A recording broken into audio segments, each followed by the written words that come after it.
તો કેમ છો ખેડૂત મિત્રો, મજામાં છો? હું પણ મજામાં છું. હું છું PM ડોડિયા વેજોદરી. તો ઉત્તમ ખેતીમાં આપ સર્વે ખેડૂત ભાઈનું સ્વાગત છે.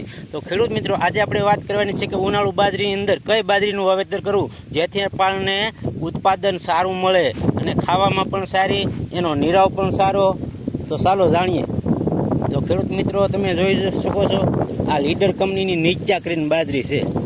તમે જોઈ શકો છો આ રીતના એના ડુંડા છે, બરાબર. ને આ પાસોતરી થોડીક હતી. ફેબ્રુઆરી મહિનાની શરૂઆતમાં વાવેતર કર્યું હતું, લગભગ 10-12 તારીખે. તમે જોઈ શકો છો મિત્રો, આ રીતની વહેલી પાકી જાય છે અને ડુંડા પણ ઘણા જ લાંબા હોય છે, બરાબર.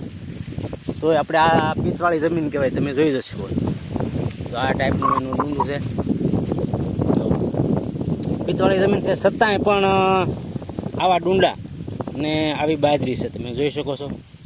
અને આસમાનમાં હાલ વાદળ પણ તમે જોઈ શકો છો. આ ખેડૂત માટે એક ખતરા રૂપ છે, બરાબર. માવઠું તો વયું ગયું પણ બહુ વાંધો નથી આવ્યો ખેડૂતને. નીરવ બીરવ થોડા ઘણા પહેલાં.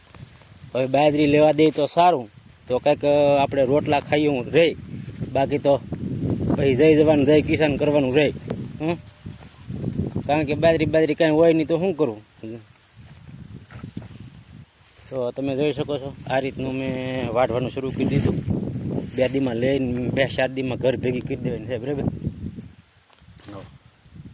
આમ પવન સકાય, બાટી બોલાવે. આ બાજુ તેલના ઓઘા છે ને હાલ તડકો પણ વધારે છે ને પવને થોડો ઘણો છે, એટલે વાંધો નહીં, ધીમે ધીમે વાઢી દો. PM ડોડિયા વેજોદરી. બાય મિત્રો.